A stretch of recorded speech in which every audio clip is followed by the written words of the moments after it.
right. Ladies and gentlemen, welcome back to the Golden Boot. Our man, Carter the Power Bryant. He even got Lil Wayne. Look at him. Look out. Got Lil Wayne in there. This is the Carter. Hey, that boy look like Russell Wilson. Oh my God. You know what's funny?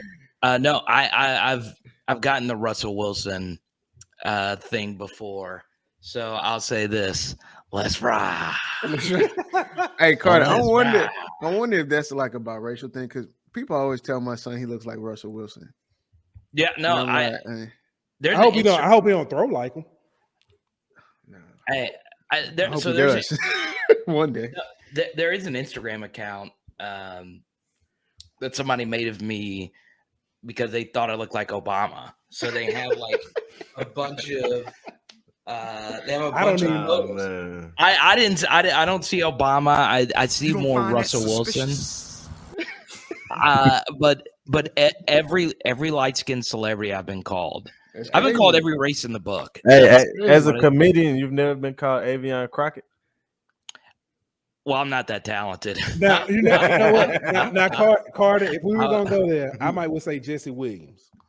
Jesse's a beautiful human. Like, I mean, yeah, you get compared to Jesse. You doing good, bro. Yeah. My fiance wishes.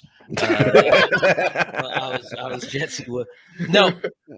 No, Afion's a freaking. He's one of the most underrated comics alive. His impersonation game is just so. Yes. Oh my. Yeah, it's so good, man. Every time I see that clip from the spoof of the Scary Movie where he's in there and he's like, well, "Hey, where your furniture?" I crack up. I just start cracking up. Yeah. No, that's great, man.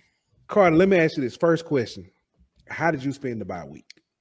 How did you maintain sanity through the bye week? I'm gonna be as honest. I got hammered last night. What were you drinking? Oh, I was drinking vodka cranberries, man. Danny, who you guys know from like Twitter Spaces and all that, she always gets on me about my love for fruity drinks. I'm a fruity drink guy. Me too. Thank you, D-Dub.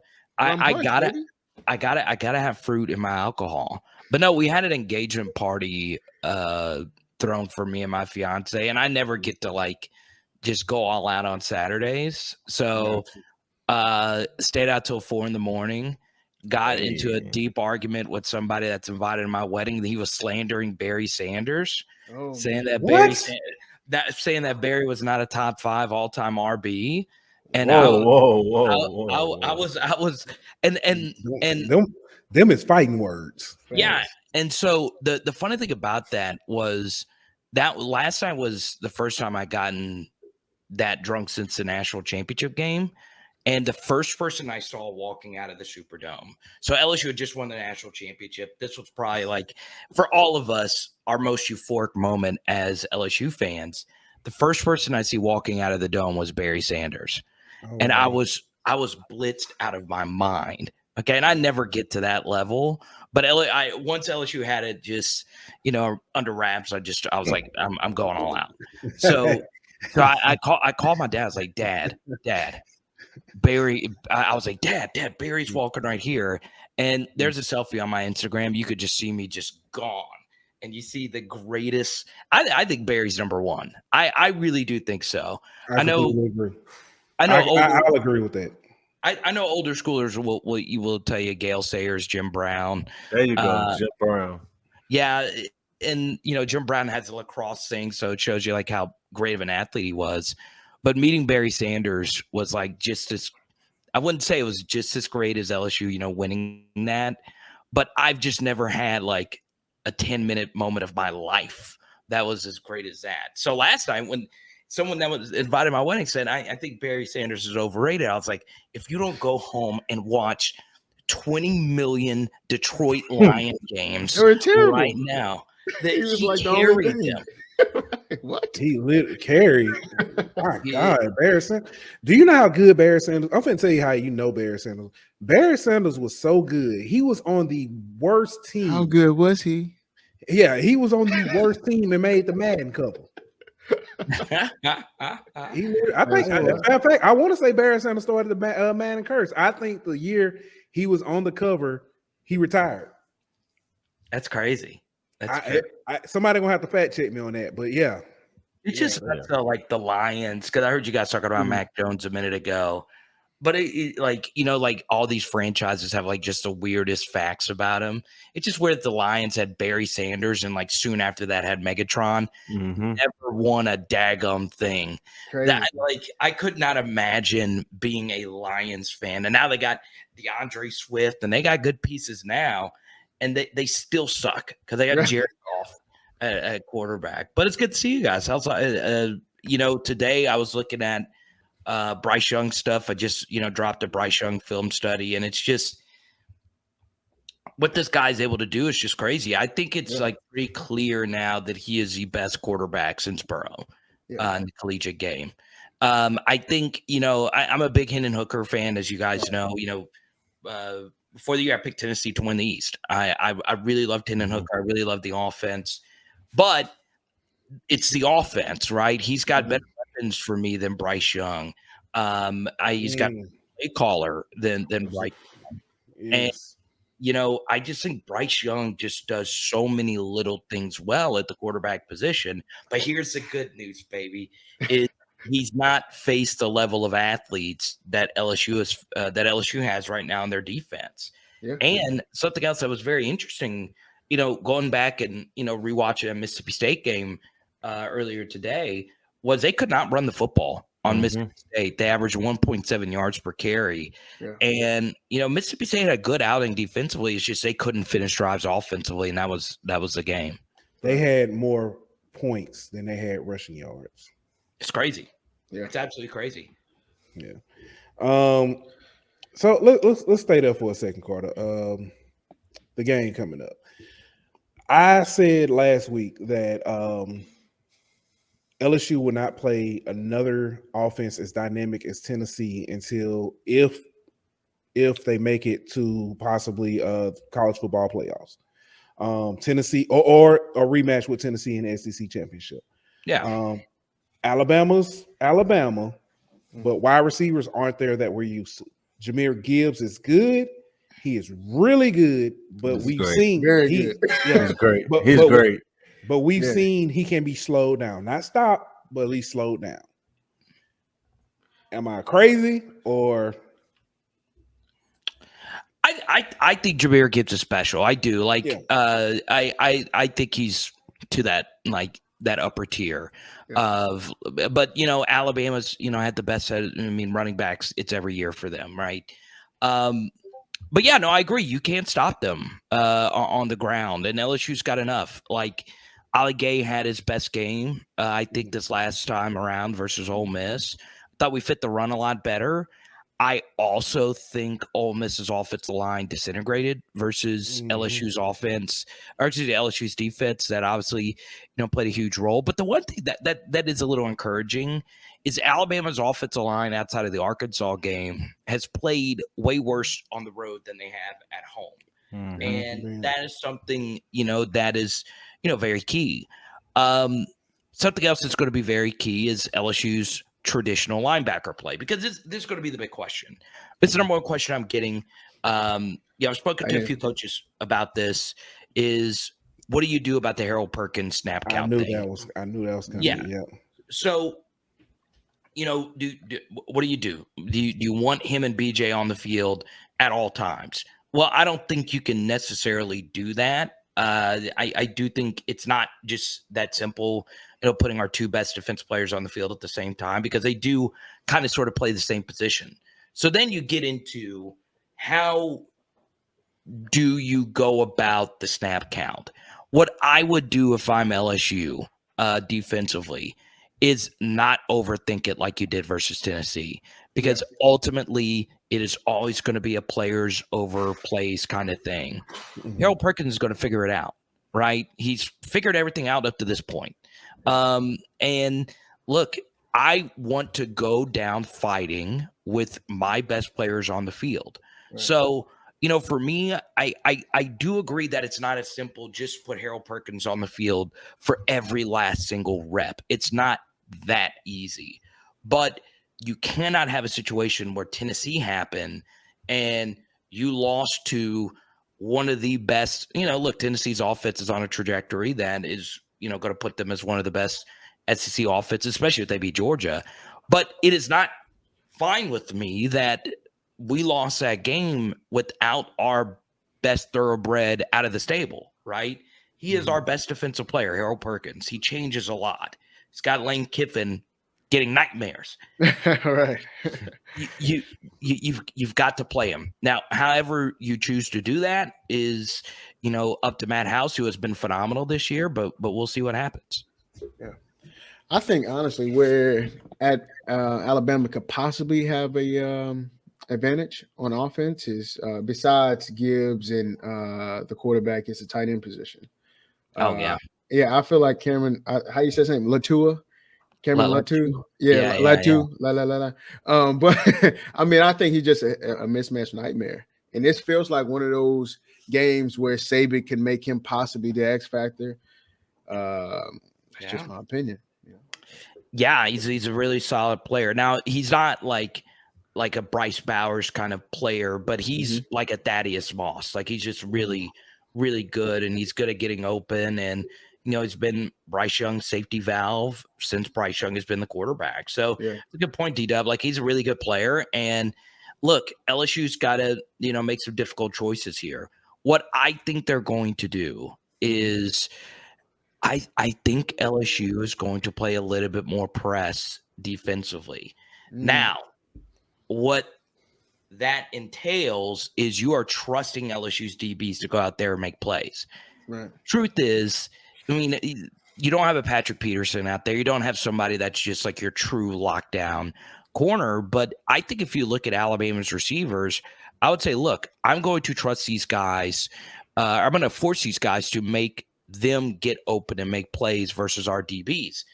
Also, something else that is very key, and it's something that Brian Kelly brought up after the Ole Miss game, and we'll hear from him tomorrow, is he liked that LSU's defense was more aggressive in the second half in getting more into the grills of the Ole Miss receivers.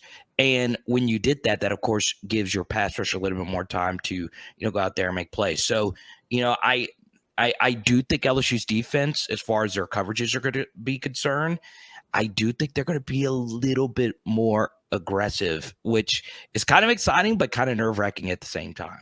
Yeah. Yeah, I my only thing I worry about this is like everybody's been saying Alabama doesn't have great receivers. Alabama doesn't have great, and true, based off their production, they don't. But based off their talent, they have some guys. And my only thing is, it seems like every time we play Alabama, Saban finds a guy and uses him to beat us. You know what I mean? And I'm worried that Ja'Cory Brooks. Or, maybe Aaron Anderson or one of these, well, not Aaron Anderson, he's hurt, but, Shaz Preston or one of these guys who nobody's really talking about right now is gonna be the one who kills us. You know what I mean? So that's the only thing I'm worried about is making sure that we don't overlook, their weapons and say, oh, they don't have a Devontae Smith or Jerry Jeudy or whoever out there. We ain't got to worry about them. And then, we end up getting burnt by that. I mean, even the kid, Trayshawn Holden. 21 catches, and he has 5 touchdowns. I mean, nobody's talking about that kid. Well, nobody, and one of the main guys they got out the transfer portal hasn't played much. And the Howell kid, he hadn't played much. He's only had like 1 catch, I think, all year. But he's been healthy for like a month, and it just seems like that's the type of guy Saban just stashes to the side. Doesn't give LSU any film on him. You know what I mean? Mm-hmm. But he's 100% healthy, and they're just gonna use him in this game because we don't. But I'm just worried that our defense is going to be a little too confident in being able to shut down their receivers, and it's going to come back to bite us a little bit. Yeah, and one thing also that's going to be very key is, because Bryce Young won the Heisman, he is the story, right? Everyone, if Bryce wins out, he'll probably win the Heisman again. But the best defense is always a good offense, right? Yeah. And the truth is Jaden is going to have to continue to play like he's playing, but better, right? Mm-hmm. So what helps me, and I don't know as far as y'all's evaluations, is what I like to do whenever I look at like an LSU offensive performance if I'm getting ready to go up against Alabama, I ask myself, would this play have worked versus Alabama? And you go look at some of the explosive plays LSU had versus Ole Miss, right? Mhm. The dump off to Mason Taylor, he broke a tackle and ran. That was our second longest play of the game, ironically, through the air. An Alabama defender is probably going to make that tackle right there. And instead of it being a 30-plus yard gain, it's a 7-yard gain. The Jaray Jenkins pass is probably an interception. Exactly. Yeah. So what and this is where it gets tough, because you do have to, do some conceptual, subjective thinking when you start evaluating things like this. But you're right. That was my exact next point, Ann. Is the Jaray completions not happening versus Alabama? Their DBs are just going to be better. Now, Jaray made an excellent play on the ball to come back to it, and Jaray, Beautiful play. yeah, he's got guile. He's very creative. So that's where Jaden's next step is going to be, because versus Florida, a lot of his deep passes were passes that would have been completed versus Alabama. The deep touchdown to Jaray was on tight coverage, and of course the offsides penalty helped him take that shot, but he took the shot on the double move to BTJ that he missed versus Ole Miss. The throw wasn't perfect versus Florida, but he did get it out there enough for BTJ to actually make the play. So Jaden's throwing is still going to have to get sharper, but the truth still remains the same. He is a not a good, not a great. He is a transcendent runner of the football, and it's hard to prepare for someone like him. So he is going to make some plays with his legs, and hopefully he makes enough for his arm with his arm to hopefully get us over the top. I think this game for Jaden and the wide receivers is the ultimate game, prove a game. As far as we've seen Florida, we've seen Ole Miss, where they have progressed tremendously. They look excellent, but you're really going to have to trust these guys this week, because they're going to play tight coverage. You just know. I mean, I know we don't like Elijah Ricks, but the kid, the times that he's played for Alabama, he's played pretty well. Yeah. So, but you know how to attack him though. They hit him with a double move. So I'll say this, and Daniel, to your point, you are right. This is a prove it game. This is going to be that game. I think we've played better teams than Bama already this year. Yeah, Tennessee. I think the biggest thing about this game, this is a mental game. This is a game we have to win mentally. Mike Leach said, you can't be scared of just because they got the red and Alabama jerseys on and stuff like that. And I think that's that's what. I don't think that's the fact. I don't think that's the fact with this new team. Exactly. That's my point. But see, the mental thing is they're still LSU players. They're still even the transfers who came in. The Arkansas guys have lost to Bama or have not beaten Bama. But and your head coach has not beaten Bama. But I think at this time, everybody has the confidence. Hey, I've got a coach who can get me over this hump. And this coach is like, hey, I've got the talented players and the athletes to get me over this hump. I think this is mentally the biggest hurdle. I don't like talent-wise. I mean, Bama's Bama. The what has kept Bama in the season so far has been coaching. It hadn't been talent. I'll tell you like this: if I'm an LSU player on this roster right now, I'm thinking we had a terrible coaching staff last year, and we almost beat Alabama. I completely agree. And what we're working with now, coaches who can actually make excellent adjustments, I think we'll be fine.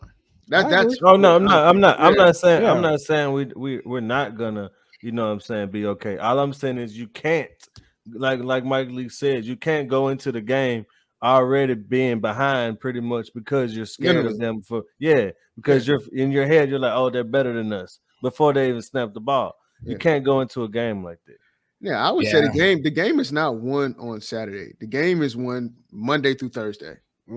That's when the game is won, through your preparation and everything. Whenever you go to you already know. I'm gonna be honest. I think this game was won last week. Through preparation. Okay. Just a different approach to this game than the last staff had. I like it. Yeah. outside of Gibbs, we've talked. Well, actually, you know what? Let's get off the offense. On the defensive side, Carter. My theory has always been, if you can contain the front seven, you can expose the secondary.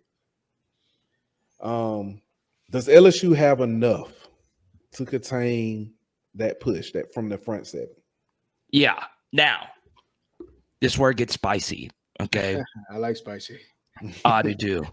This is where it gets interesting. I think one thing that does concern me just a little bit, okay, is Mason Taylor, because his performance versus Ole Miss was so good. Right. And it was one of the highest graded tight end performances I've ever seen. Like, it was really that good as far as his blocking is concerned. That's awesome. That was not the case in the other SEC games where he struggled. Right. Okay. These are adults he is going up against this week. Yeah. NFL players, guys. This is the first week he's going to be going up against someone that was better than his dad as a defensive end, and Will Anderson. Yeah. And it gets tricky now, right? This is grown man, buckle up your chin strap kind of stuff. Now, I think Mason Taylor's a great player. I really do, especially, you know, after the Ole Miss performance. Right. He was such a difference maker with the doubles, you know, clearing the edge for Jaden. You know, obviously it's a very simplified breakdown of what happened, but he was phenomenal. Just simply put, he was that great. Is he going to be that good going up against better players at every level of the defense? Yeah. That's huge, because he honestly did change the game versus Ole Miss. And if you're wondering what was the biggest difference, well, Jaden had other games where he played well. This was the first real complete tight end performance from Mason Taylor. If you get that same type of performance, LSU will be able to move the football. The likelihood that he's going to be that dominant versus what Alabama's going to have on their edges is very low. It just is. Now, what is going to be the key as well is obviously, you know, chipping the ends, which is something Josh Williams has done a really good job of this year as well. So, yeah, you know, that's going to be key, right? You know, helping out Emory Jones, who you guys know pretty well, and Will Campbell. And you know him better than anybody else, probably anybody in LSU media. You've watched him play a lot. Once again, this could be a big matchup for them, right? You know, you look at some of the more powerful ends that they've played.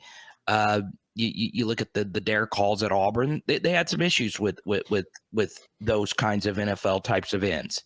Yeah. They're 18 years old. A few months ago, they were at Applebee's in rented tuxedos for prom. Now you're playing against millionaires, right? Right. So, you know, it's going to be key, those edges for LSU. So we'll see. Obviously, Byron Young is a really good player for them. 47, a great, thicker edge player. You know, Baylor's front seven is obviously going to be very good.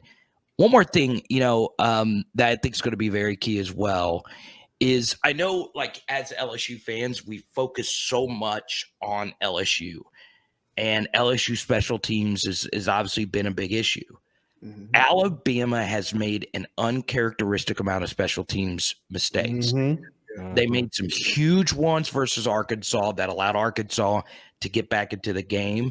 And they made a muffed punt versus Tennessee that was massive in that game. Those mistakes, once again, happen on the road, right? Mm-hmm. Bama special teams has been worse on the road than they have been at home. Now, once again, small samples, but it's just the truth. So, you know, their kicker, Will Reichert, is obviously, you know, someone who kicked well versus Texas, did not kick well versus Tennessee. So, you know, as far as special teams is concerned, I know as LSU fans, we are very focused about that facet of the game. You guys have covered, you know, the special teams issues with Coach Polian. Alabama's had special teams issues as well. Yeah, I think also, just looking at their stats, I think there's a play for LSU whenever it comes to being a little bit more disciplined than Alabama. Yeah. When it comes to the penalties and the flags. But not only that, Alabama has fumbled the ball a lot this season. 18 fumbles. Now they only lost 5. But I think, you know, there's a couple of plays to be had right there whenever it comes to them being undisciplined. And I'm going to say one quick thing. All right. And this is just the honest truth, because something that happens a lot in our society is someone very powerful can say something and the exact opposite actually be true. Mm-hmm. And the funniest thing, this is the funniest thing. So I have an SEC channel, Power Hour SEC. Okay. Please go subscribe. We're close to 1,000 subs. But something happened. I did a Tennessee video, and everybody thinks I'm an Alabama fan because, I don't know why they didn't watch the full video. They took something I said out of context. So a lot of people think. Is that when they called you the Democrat? Yes. I was like, yes. How did you know? I'm funded by George Soros and Nancy Pelosi. Me. No. No, it's hilarious. And I'm doing these SEC videos with a Joe Burrow painting in the background in an LSU from that jersey. Yes. And they're like, oh, he is for sure an Alabama fan. When on the channel, you go look at the channel, it's more pro Tennessee content than everything, because I was the one hyping them up before the year. Yeah. Okay. So I had all these Tennessee things. All the Tennessee fans hate me. It's the funniest thing. But I did a video recently. And this is the most hypocritical thing I think I've ever seen in college football, right? Is Nick Saban says all this stuff about rat poison. Okay. Oh, yeah. And the media is a distraction. And the media, when Nick Saban is responsible for two of the biggest distraction stories in all of college football over the past year.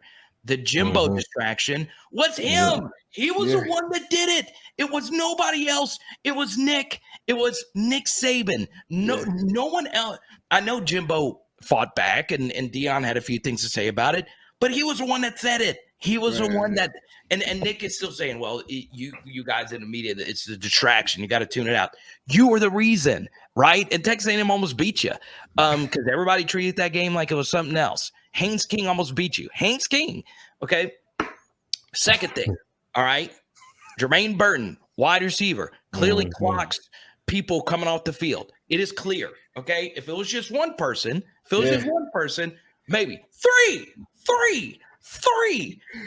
No, hey, he has Nuggets Buck playing in his helmet. That man was Carter. He was just scared. Okay, them young. No. Hey, y'all do know this is not the first time Saban has had a player punch a fan when they're leaving the field. Really? Tony Brown did it against when the year Stidham and Auburn beat them. Tony Brown was walking out the field and punched the player then too. No punishment.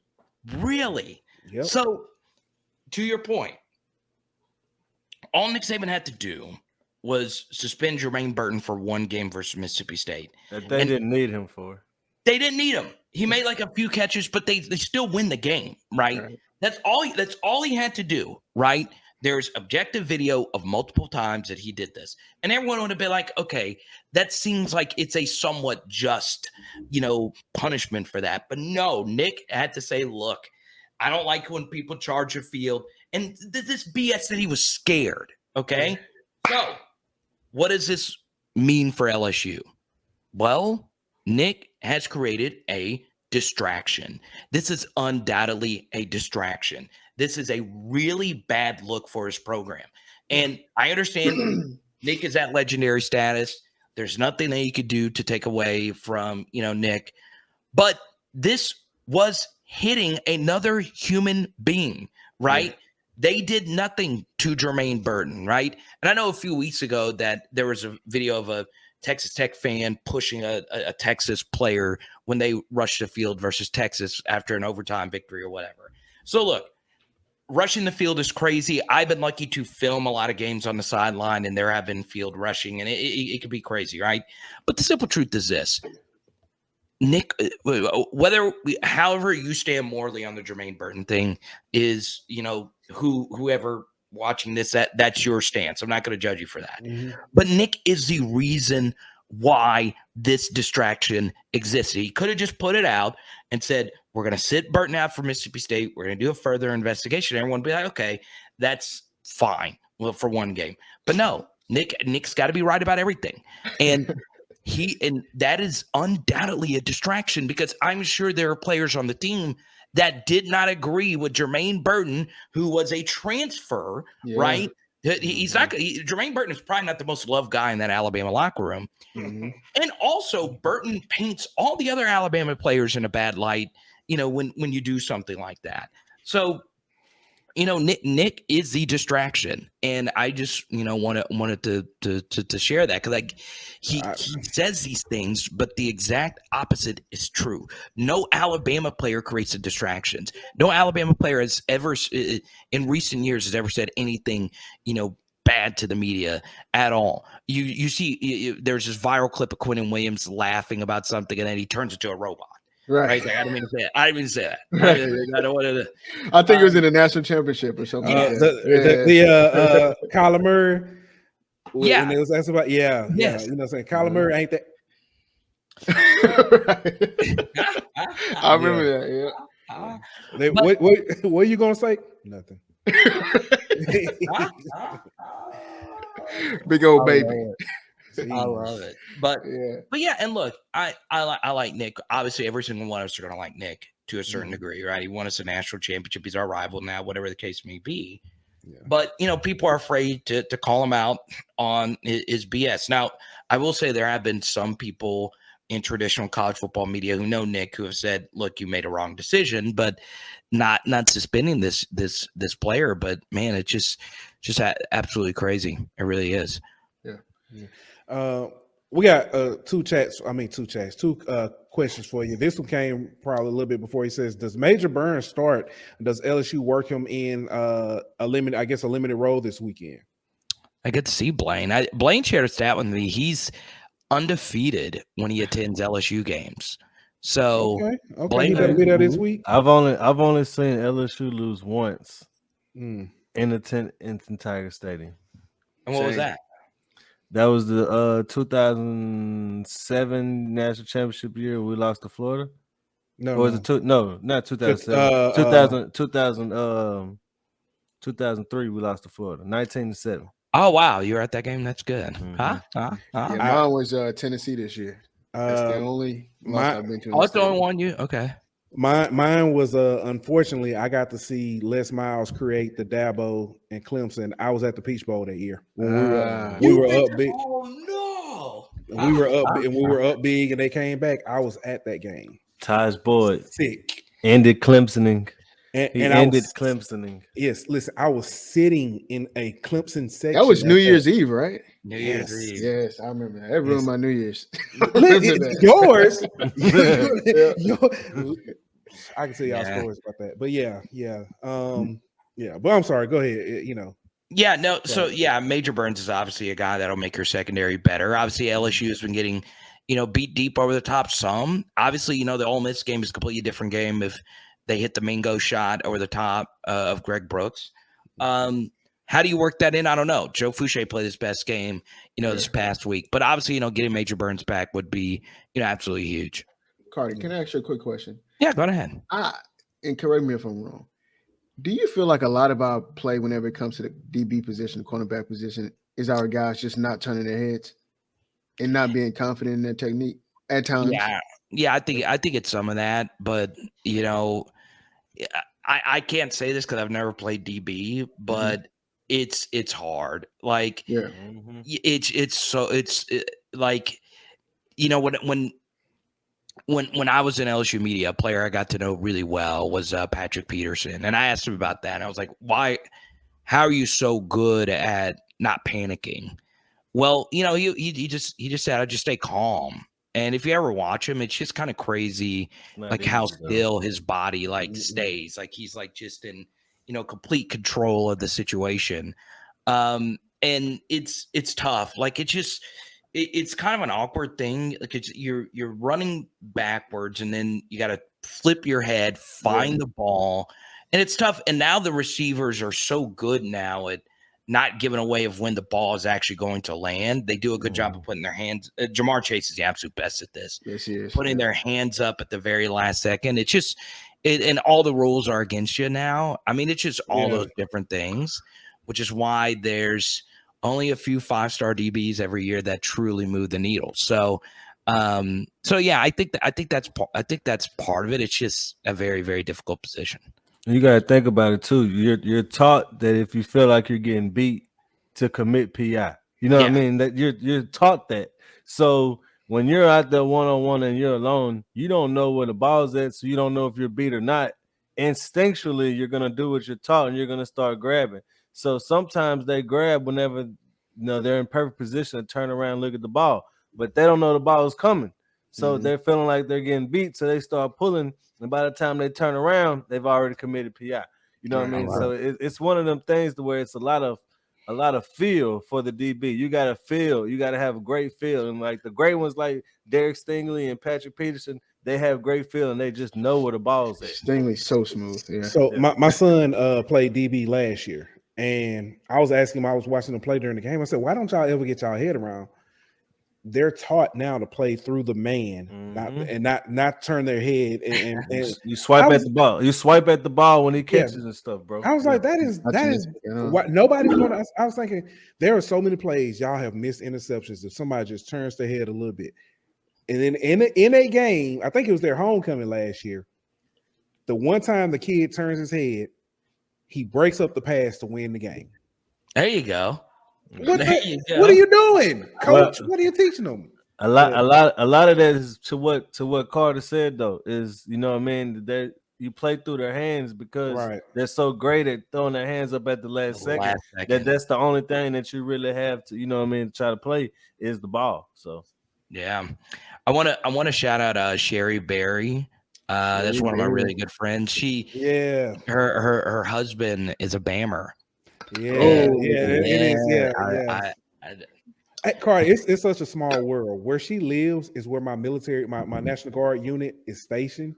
Oh, really? Was stationed when I was in. Such a small world. Because I've talked to her as well. Sherry is really good. Good person. I listen. I feel her pain this week. Hang in there, Sherry. We'll be praying with you. I'll send you some anointed tiger oil or something. Anointed tiger oil. we gotta. Y'all just don't know. Like, this week. So the Auburn week isn't bad. Yeah. As a LSU fan living in Alabama, the Auburn week isn't as bad. There's a little banter, it's a little trash talk, but it's not as bad. Alabama, whole different.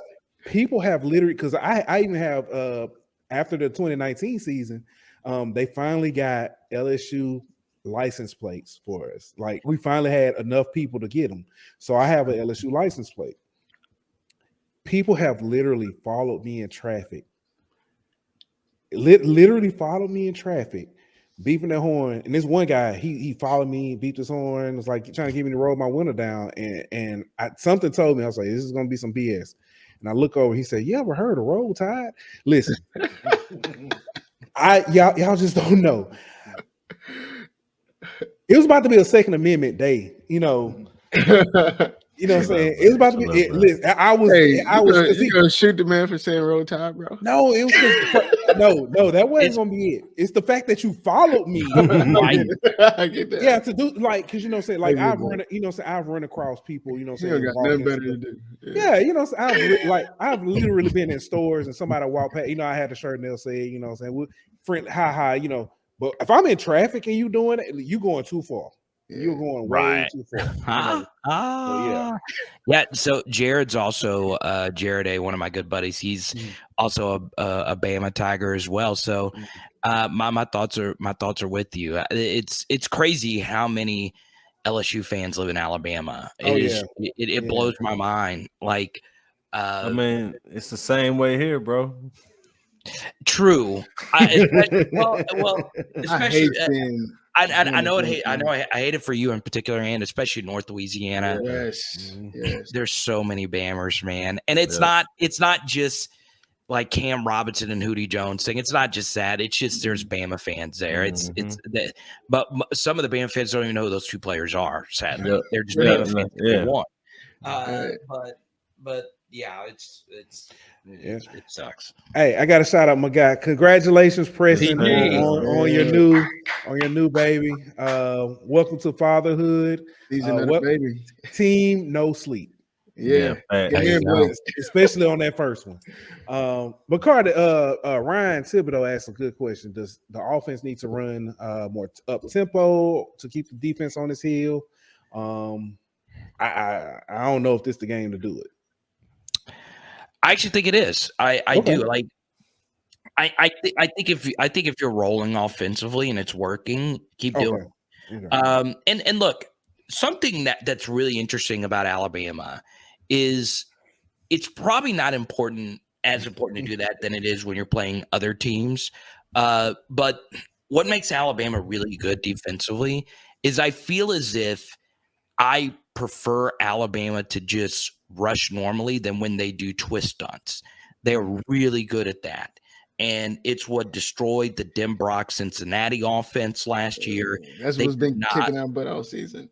They cannot block a twist. Now, what's interesting is Emory Jones has had some issues, blocking twists. They're hard. They're really hard to block if you're not used to it. At the high school level, they don't do it as much. But it's tough. Will Anderson is a great twist stunt end. He is, and BJ is in his own right on our end as well. And the one thing about going fast is it's hard to get exotic on the back end if you're going fast, right? If you're going bop, bop, bop, bop, bop, it changes a whole lot what you can do defensively, and that will obviously help us out. Now, something else that's going to be very key is TDP was really good for us last year in this game. Are we going to see more from Josh? I also think quietly this could be a John Emery game. Obviously, his knee is paramount. His health is always something that you have to worry about. But John, last time LSU played Alabama and he was available, John had one of his better games, the long, 50-yard run. So, I could expect some John in this game. And when John's played, he's been really good for us this year. Florida game was good. Tennessee game was actually really good. The stats didn't show it. He broke a lot of tackles, pushed a lot of piles forward. And then obviously the Auburn game was the best game of his career. So, if we get John healthy, obviously his upside is just, better than our other running backs. And, hopefully, he can go out there and make a few plays for us. Yeah. Good man, Chauncey Tuck from the Down South Football Podcast says, Bama has struggled defensively, period. If you can manage 0 turnovers, nickel and dime, keep Bama off the field. Yep. I love it. Yeah. John Emery is always one shoestring tackle away from breaking it, man. So I like it. I hope he does. I hope he does have a coming out party. Let me ask you guys this, because you guys cover so many more teams than I do, right? I do the SEC, and but I do watch a lot of football. Tell me this, okay? This is completely random. Okay, it's okay if I ask y'all a random question. Oh yeah. Because our friend, okay, Black Guys 4040, all right, he is so mad about this, and I am too. I don't understand the baggy undershirt trend. Oh, I like it whenever I play ball. I don't get it either. Hold up. I don't trust nothing Daniel like when he played ball. Because the reason why I didn't like the old tight jerseys, man. So I ain't want my stomach hanging out. You know what I'm saying? So I just felt a little bit more as a lineman. I understand you not wanting, but it's easier for them to hold you. So that's as a skilled player, as a lineman, it's easier for them to hold you. Well, if you're holding the bottom of my shirt, they should catch that. But I'm just saying. But as a skill position guy, that's just something else for them to tackle you by. So I never understood that. Yeah, that's true. K-Sean wears those sometimes too, I think. Yeah, all our guys. That's what Brian Thomas got the picture of the guy 10 yards behind him, holding the shirt. Yeah. So what do y'all think? I mean, is it? Well, it's just a different era, bro. That's all it is, man. I guess this is I don't know because I mean, just like whenever I grew up, every linebacker had the neck roll. Every linebacker had that. You don't see that anymore, man. Yeah, because you couldn't even move. You couldn't turn your head, man. You don't see that See, no more, man. when But they don't play football in the phone booth no more. So I was just about to say that. Yeah. You know? When I was playing, we didn't have the tight sleeves yet, so we used to take the top of the socks and cut them and roll the sleeves up and tuck them. So Brett Favre action. Yeah, had the sleeves tucked. So yeah, I definitely. And we used to get spatted up, bro. That was the thing to do back in the day, get spatted. Or you had the socks that they sold at Academy. It looked like spat. Yeah, you cut them and put I don't know how much money was wasted trying to look trendy. The armbands, a little stupid Nike armbands. I had to rotate. I had to have one color on each arm, opposite on the leg. Yeah, bro. I love it. No, Marvin says I had a neck roll playing wide receiver. That's crazy. But see, Marvin also played when the wide receiver used to line up in the 3-point stand. Yeah, they played. He's in a triple option offense. Had the soft helmets. Oh, that's so funny, Marvin! You made my night. I just visualized that. Can you imagine trying to turn around for the ball? A wide receiver with a neck roll, bro. Hey, that is so great. I could just see like DK Metcalf or somebody like that playing with a neck roll. You got to be like a tight end almost with a neck roll, bro. How old are y'all? Listen here, you whippersnapper. Okay, so Carter, you said you like this guy right here, bro. Hey, that is true. Hey, Preston did pancake you, honey. Wow. He got that one. He got that one. I ain't with no dirt though. He said he made you eat dirt. That is crazy. He ain't made me eat no dirt. He got me though. But see, that's what happens when you blitz and the blitz ain't called. Like, so you was an undisciplined player, bro. We was getting our asses whooped. At this point, somebody had to make a play. Selfish. That is selfish. Somebody had to make a play. All right. I love it. All right. So, Carl, let me ask you this, because you just broke, said you love football and stuff. This is outside of LSU here, the parity in college football now, with the transfer portal and stuff like that. There's a lot more upsets of what we, would think of upsets. A lot more blue bloods going down and everything else. We know transfer portal, NIL and stuff.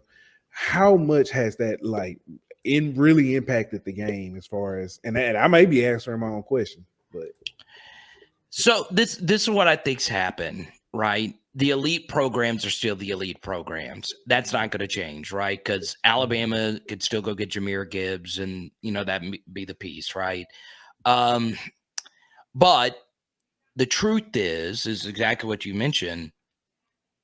It makes the bottom better, right? It makes Arkansas better. It makes South Carolina better. It makes a lot of these teams just more solid. So it's you don't have as many just run over games. Like, for instance, like Arkansas's defense is entirely transfers. And they're a decent team this year, right? So, I think that obviously helps out those teams.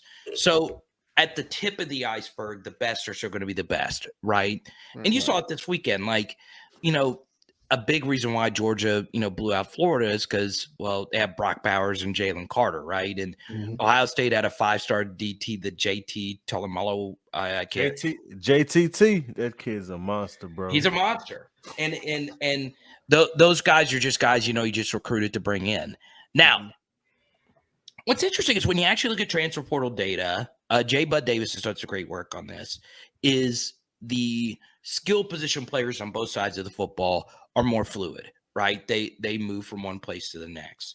So the key is obviously building your lines through your recruiting classes. And that's kind of what LSU has done, right? Like, imagine where this team would be without Will Campbell and Emory Jones. We'd be an awful team. Imagine if we didn't have Wingo. You know how crazy that is? Two true freshmen Yeah. have that big of an impact on your offensive line. And it's not even like, oh, we've got to play them out of necessity. It's like they're good and we're playing them. Oh my, that is crazy. So I think, to further, on that point, to make it more newsworthy here, obviously Zolani Turd, I think, is going to be a good player. So, I think he might not be year one, but I think he's going to play, right? I think he's going to play somewhere at year one. Mm-hmm. The truth is, DJ Chester's going to be a big piece coming up, on Thursday. And when he makes his announcement, right, the really good player out of Georgia.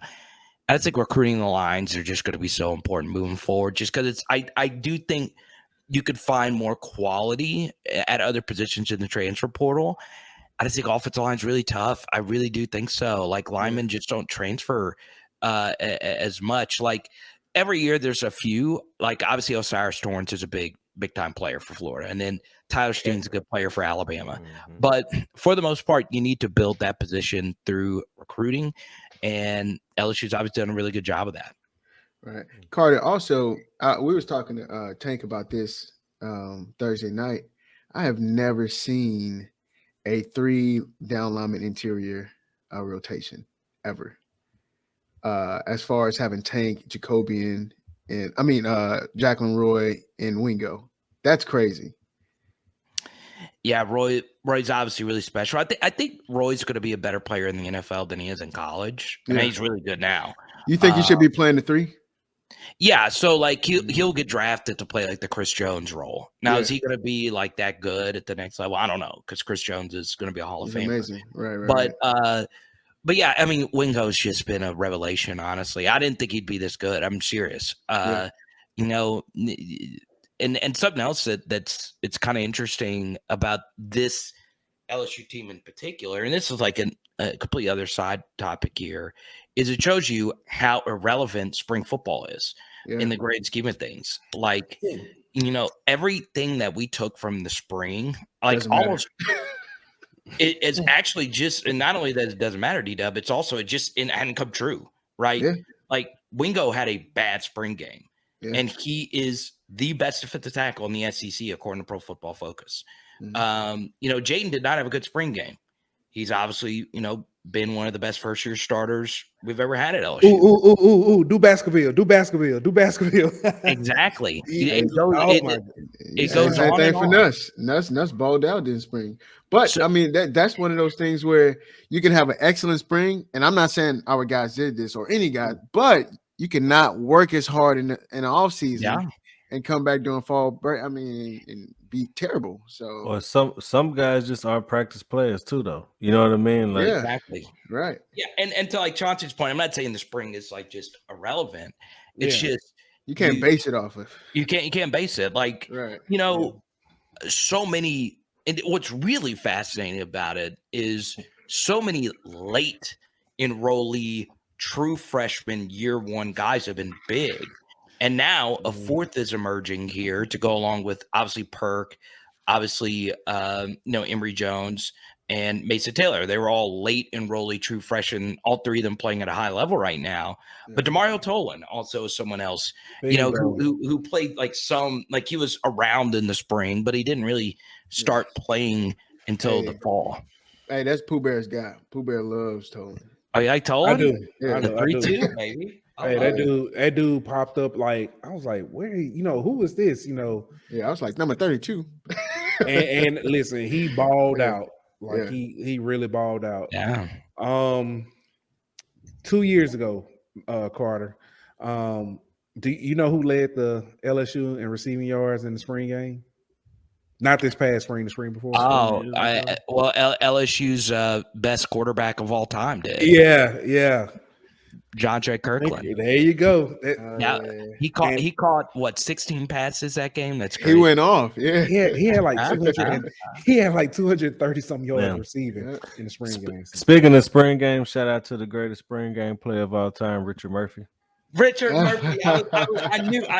And you have encyclopedic knowledge. I was hoping somebody brought up Richard Murphy. goat, I remember when Richard. Oh the my goat god! of spring games, man. Everybody, that's Billy Cannon right there. Really, hey, He's gonna win the Heisman. dude had like 230 yards in the spring game, then tore his God. ACL before he could ever play. That is so funny. That is such a because when you think spring game, I automatically think Richard Murphy. I was Me too. like, oh Me my too. god, and Well, no, go on. No. Go ahead, because I was gonna shift a little bit. No, shift. Go on ahead, man, because I got some fajitas waiting on you, man. Okay. Well, first off, Carter, I always appreciate when you come on. And don't want to hold you too long, but I was going to ask you about Lane Kiffin and his troll job on Jimbo. I love Lane, man. I do. Like, I'm not afraid to admit it. Like, I'm lucky to, through film studies, get to know other coaches and players. And I'll say this: one player I've gotten to know pretty well is Jeremy Hill, and Jay Hill loves Lane's offense. He just does. Yeah. And we'll text back and forth about it, and it's just crazy how freaking good his offense is at just opening things up, right? Does a good job flooding the boundary with all different kinds of routes and makes it very easy for his quarterback. And Quinshon Judkins is just special. But the good thing about Lane is he makes the SEC fun, right? Yeah. Ole Miss is nothing without Lane Kiffin. Right. And something, it's to make it an LSU thing here, something I really like about, seeing Brian Kelly have the success is Lane is Ole Miss, right? The reason why Ole Miss is succeeding is because of Lane Kiffin. Now, I'm not saying that LSU isn't succeeding because of Brian Kelly, but LSU has succeeded with other coaches. Yes. Right? So I want Lane at Auburn. Yes. That would be awesome. Yes. I want it too, because that's what's gonna make Nick Saban retire. Oh wow. That's a hot take. That's a spicy take. Man, look, Lane knows how to irritate Saban, and if he's in the same state with him, and can you imagine the Iron Bowl with Lane Kiffin on the other side? Gosh, I will say this though, is Lane and Nick's relationship is really strong, and I think Lane said something about like he didn't like that Jimbo took a shot exactly at him, yeah, which was weird to Nick, which was very interesting. But yeah, I would love that. And I think Auburn fans are crazy. And also, I'll say this, on the SEC channel, I said Brian Harsin's the worst coach in the SEC West. His coordinators are the absolute worst. Derek Mason took a job at Oklahoma State. And Auburn fans came at my neck. I was like, your coach is going to get fired. He's objectively bad. Yeah. And, it's happened.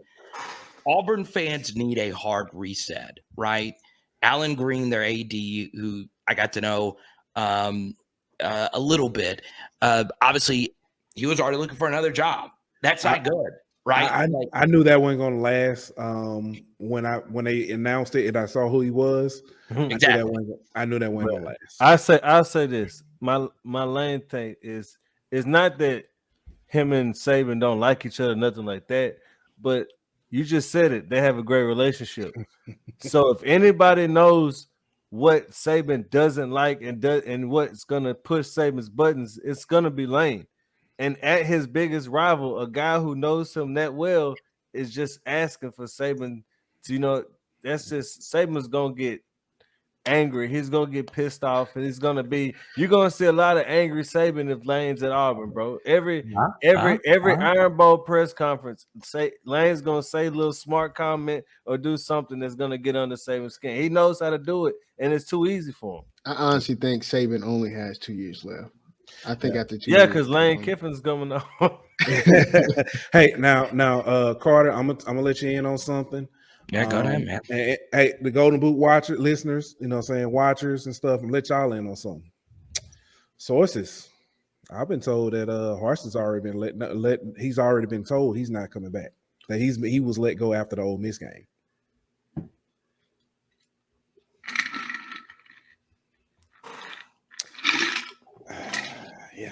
I just had to just saying. I was waiting on That's my tea. That's some good tea right I there. was waiting because you have such great like sound effects. I was waiting on a sound effect, like a breaking news sound effect or something. No, like no, that. no. Hold on, I don't have no. But I don't have. You Well, can't play it now. You can't play it now. This is what they. That's the Harsons. Yeah. No. So don't be surprised if at the end of the year.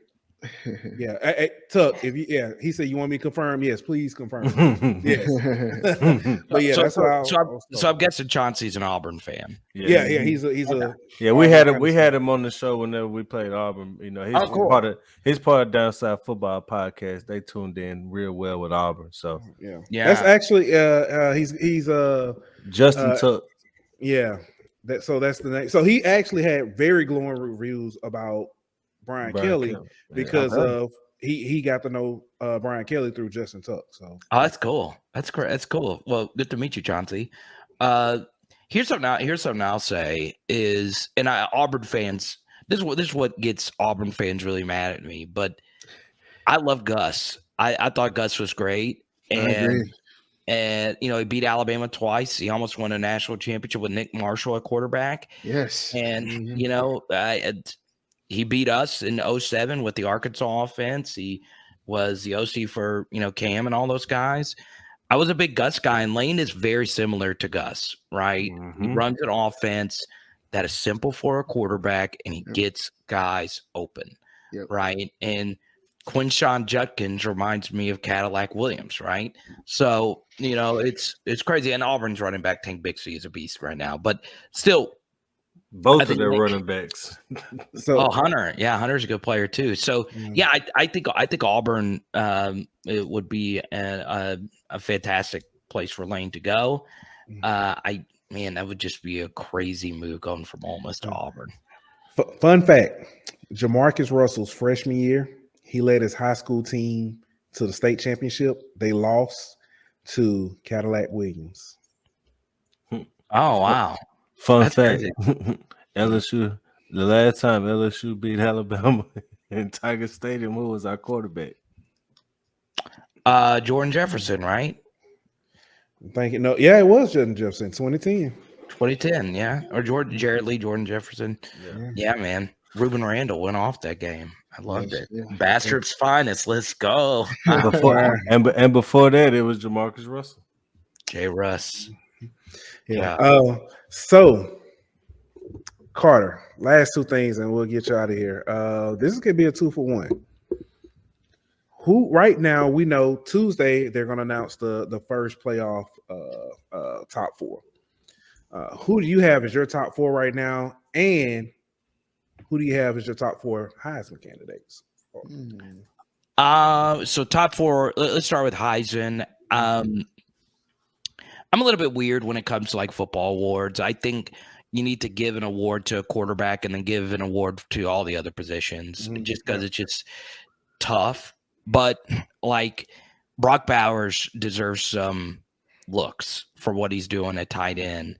He's revolutionizing the position. He's just been that good. His Florida performance was amazing. But that aside, obviously, it's more than likely to go to a quarterback. And right now, I'd give it to Hendon Hooker. I would. Now, I will say, as someone who put some cheddar on Hendon Hooker and Stetson Bennett for Heisman, I'd like either one of those two guys to win it.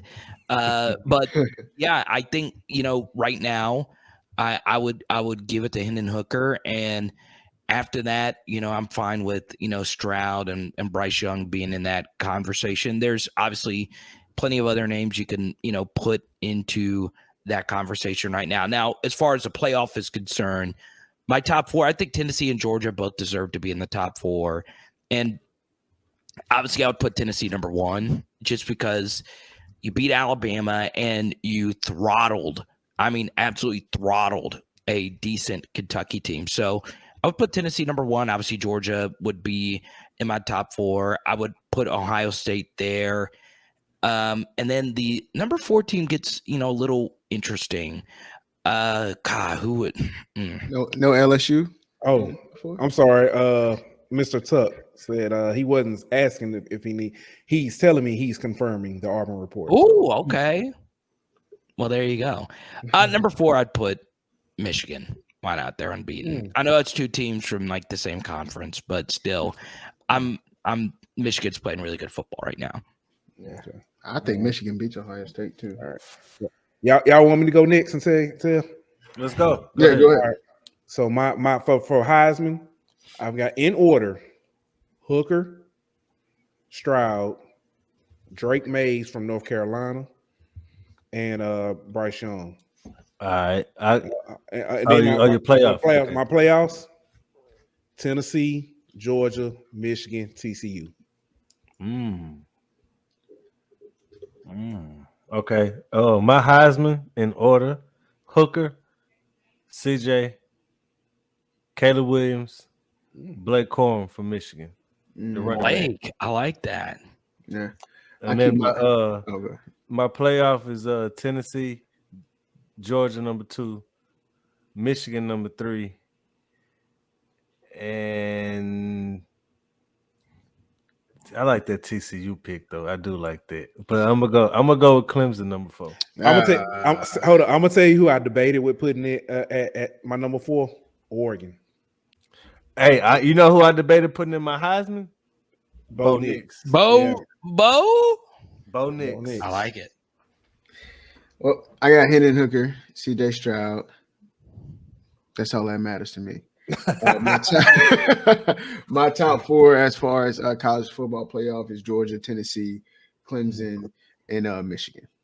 I do think that we may put Bryce Young out of the Heisman race this week. I don't think he gets in anyways. I don't think he does either. Yeah. Just saying, hey, spicy, very spicy. He shouldn't have won it last year, though. Honestly, Will Anderson should have won it last year. I agree. I give you that. I agree with that fully. All right. So Carter, this will be the last one, absolute last one. LSU beats Bama. Realistically, do we play in New Year 6? Or actually, depending on if we beat Bama, I think that's foregone conclusion. We can kind of run the table up until SEC championship, of course.